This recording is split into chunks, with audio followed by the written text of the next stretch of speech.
Hey guys, welcome to my YouTube channel. So this is the last vlog of my travel video annamata. అంటే మీరు చచ్చిపోతున్నారా sir? Last time travel చేసిన day 3 వరకు చూపించాను. ఈ రోజు vlog లో డే 4 డే 5 లో ఏమైందో చూపిస్తాను. లైక్ ఇంటికి వెళ్ళిపోయినంత వరకు ఏమైందో చూసేద్దాం. మేము కన్యాకుమారి టు శ్రీరంగం టు చెన్నై నుంచి ఇంటికైతే వెళ్ళిపోయామన్నమాట. సో మొత్తం ఈ వ్లాగ్ లో అయితే పెట్టేస్తున్నాను, చూసేయండి. A few moments later. మేము ఇప్పుడు త్రివేంద్రం నుంచి కన్యాకుమారి ఎలా వెళ్తున్నామంటే, త్రివేంద్రం నుంచి కన్యాకుమారి వెళ్ళాలి. త్రివేంద్రం కేరళలో ఉంది, కన్యాకుమారి తమిళనాడులో ఉంది. మధ్యలో బోర్డర్ లాగా పనిచేసి నాగర్కోయిల్ ఇస్ ఇన్ తమిళనాడు అనమాట. సో మేము Trivandrum to Nagercoil 2.5 hours, Nagercoil to Kanyakumari 2.5 hours అలా వెళ్ళాలనుకున్నాము. సో నాగర్కోయిల్ నుంచి కన్యాకుమారికి 17 rupees అయితే తీసుకున్నారు బస్సు, బట్ చాలా అఫోర్డబుల్ అనిపించింది అనమాట. సో మేము బస్ రూట్ అయితే చూస్ చేసుకొని కన్యాకుమారి అయితే వెళ్ళిపోతున్నాం అనమాట. అండ్ ఇక్కడ రూట్ అయితే చాలా బాగుంది, లైక్ కేరళ వైబ్స్ వస్తున్నాయి అనమాట. But this is in Tamil Nadu. So Tamil Nadu కూడా బాగానే ఉంది, బట్ మాకేమనిపించింది అంటే కేరళ కొంచెం సేఫ్ అనిపించింది తమిళనాడు కంటే. సో ఎవరైనా ఎప్పుడైనా తమిళనాడు ఆర్ కేరళ వెళ్ళినప్పుడు తమిళనాడులో చాలా ప్రికాషన్స్ అయితే తీసుకోవాలి, ఎందుకంటే తమిళనాడు ఈజ్ నాట్ సేఫ్.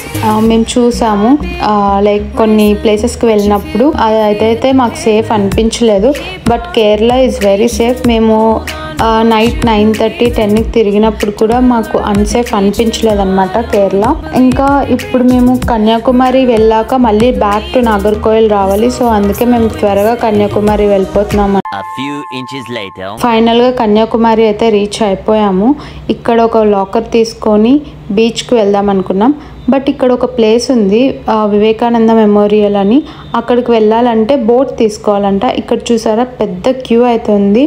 ఈ క్యూనంతా దాటుకొని ఆ బోట్ తీసుకోవాలి. ఆ బోట్ తీసుకొని అక్కడి నుంచి అలా మెమోరియల్ దగ్గరికి తీసుకెళ్తారు, బట్ అంత టైం మా దగ్గర లేదనమాట. సో అందుకే మేము బయట నుంచి చూసేసాము. ఇంకా అక్కడ కొంచెం సేపు బీచ్ లో ఎంజాయ్ చేసి బ్యాక్ టు నాగర్కోయిల్ అయితే వచ్చేసాం.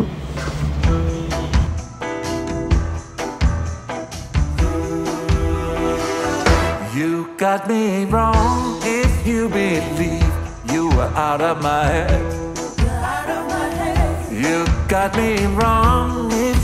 సో ఫైనల్ గా మేము నాగర్కోయిల్ అయితే వచ్చేసాం అనమాట ఫ్రమ్ కన్యాకుమారి. ఇప్పుడు నాగర్కోయిల్ నుంచి మాకు శ్రీరంగంకి బస్ అయితే ఉంది. నైట్ 12:30-1 అవుతుంది. ఇప్పుడు ఎక్కితే మార్నింగ్ 5 కల్లా దింపేస్తుంది అనమాట. ఫైనల్ గా శ్రీరంగం వచ్చి అక్కడ ఆటో తీసుకొని బస్ స్టాప్ నుంచి టెంపుల్ దగ్గరికి అయితే వెళ్ళిపోతున్నాం. బికాస్ టెంపుల్ దగ్గర మనకి లాకర్స్ అవన్నీ ఉంటాయి అనమాట, రూమ్స్.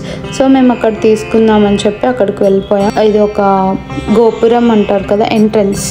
ఆ ఎంట్రన్స్ నుంచి లోపలికి అయితే వెళ్ళిపోయాం. ఇక్కడ నుంచి లోపలికి వెళ్ళాక phones are not allowed. So ఇది మళ్ళీ బయటకు వచ్చాక అనమాట, దర్శనం అయిపోయాక బయటకు వచ్చాము అప్పుడు అనమాట ఇది. అండ్ టెంపుల్ అయితే చాలా బాగుంది, మొత్తం ఆర్కిటెక్చర్ అదంతా నిజంగా అసలు ఇది ప్లాన్ లో లేదు శ్రీరంగం, బట్ నాకు వెళ్లే దారిలో శ్రీరంగం కనిపించింది. మేము కన్యాకుమారి టు చెన్నై వెళ్ళాలన్నమాట. సో నేను అనుకున్నాను మధ్యలో శ్రీరంగం ఉంది కదా, శ్రీరంగం చూసి వెళ్దాం, అది చాలా ఓల్డ్ టెంపుల్ కదా, దీని మీద చాలా హిస్టరీ ఉంది కదా దీనికి అని చెప్పి శ్రీరంగం దగ్గర ఆగి శ్రీరంగం చూసుకొని వెళ్ళామన్నమాట. శ్రీరంగంకి దగ్గరలోనే అరుల్ముగి జంబుకేశ్వర్ లింగం ఉందన్నమాట. అంటే పంచలింగాల్లో ఒక లింగం అన్నమాట, ఇది జలలింగం. సో నేను దానికి వెళ్ళాలనుకున్నాము, ఎందుకంటే ఇంత దూరం వచ్చి అది మిస్ అవుతే ఎలా అని చెప్పి. సో మేమైతే శ్రీరంగం నుంచి ఆ జంబుకేశ్వర్ లింగంకి ఆటో అయితే తీసుకున్నాము. అండ్ ఇంకోటి ఏంటి అంటే ఇక్కడ ఆటో ప్రైసెస్ హై చెప్తారు. మ్యాక్స్ బస్కి వెళ్ళడం చాలా బెటర్ అనమాట, ఎందుకంటే మేము రిటర్న్లో వచ్చినప్పుడు బస్లో అయితే వచ్చాము. ఇంటెలిజెంట్ ఫెలో ఆటో అయితే 50 రూపీస్ తీసుకుంటారు, బస్ జస్ట్ 10 రూపీస్ అనమాట. అండ్ అలానే ఈ శ్రీరంగం దగ్గర చాలా టెంపుల్స్ ఉన్నాయి. If you want explore you can. మాకు టైం లేదు కాబట్టి మేము అస్సలు ఎక్స్ప్లోర్ చేయలేదు. ఇక్కడ నుంచి 2 hours డిస్టెన్స్లో చిదంబరేశ్వర్ టెంపుల్ కూడా ఉంది, అది కూడా చాలా ఓల్డ్ టెంపుల్ అనమాట. సో సో మేము ఫైనల్గా అరుల్ముగి చెంబులేశ్వర్ టెంపుల్కి అయితే వచ్చేసామన్నమాట. Phones are not allowed inside, so మేము ఫోన్ అయితే తీసుకొని వెళ్ళలేదు, జస్ట్ బయట నుంచి అయితే చూపించేసాను. ఇప్పుడు మేము మళ్ళీ శ్రీరంగం వెళ్ళి మా లగేజ్ తీసుకొని ఎక్కడికి వెళ్తున్నామంటే బస్ స్టాప్కి వెళ్తున్నాము. Main bus stop of Tiruchirappalli. ఇక్కడ అన్ని బస్సెస్ వచ్చి ఆగుతాయి, Kerala buses, Andhra Pradesh bus, Tamil Nadu bus అన్నీ వచ్చి ఆగుతాయి అన్నమాట.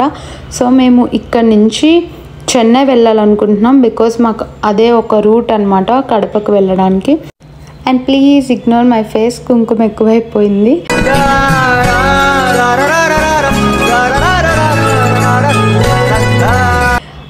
సో ఇప్పుడు మేమైతే చెన్నైకి వెళ్తున్నాము శ్రీరంగం నుంచి. సో ఇంకా చెన్నై నుంచి ఇంటికి బస్సు అయితే ఉంది రెడీగా, ఇంకా అలా అయితే ఇంటికైతే వెళ్ళిపోయాం గైస్. ఫైనల్గా నా ట్రావెల్ అయితే అయిపోయింది. సో ఫైనల్గా వ్లాగ్ అయితే కంప్లీట్ అయిపోయింది గైస్. లైక్ మేము ఎలా ట్రావెల్ చేసామంటే ఇంటి నుంచి రామేశ్వరం టు మధురై నుంచి మళ్ళీ Trivandrum to Kanyakumari to Srirangam to Chennai to ఇంటికి. లిటరలీ 6 days చాలా డివోషనల్గా తిరిగామన్నమాట. అన్ని టెంపుల్సే వెళ్ళాము. We can also travel like ఎవరి హెల్ప్ లేకుండా మనం కూడా ట్రావెల్ చేయొచ్చు. ట్రావెల్ చేస్తే చాలా లెసన్స్ వస్తాయి, లైఫ్ లెసన్స్. సో ఎవరైనా ట్రావెల్ చేయకుండా ఉంటే just go and travel, explore the world అనమాట. ఈ ట్రావెల్ వ్లాగ్ అయితే కంప్లీట్ అయిపోయింది. Thanks for watching. Will meet you soon in next vlog. Till then take care. Bye guys. Last వ్లాగ్లో Kerala photo అని చెప్పాను కదా, అది ఇదే గైస్.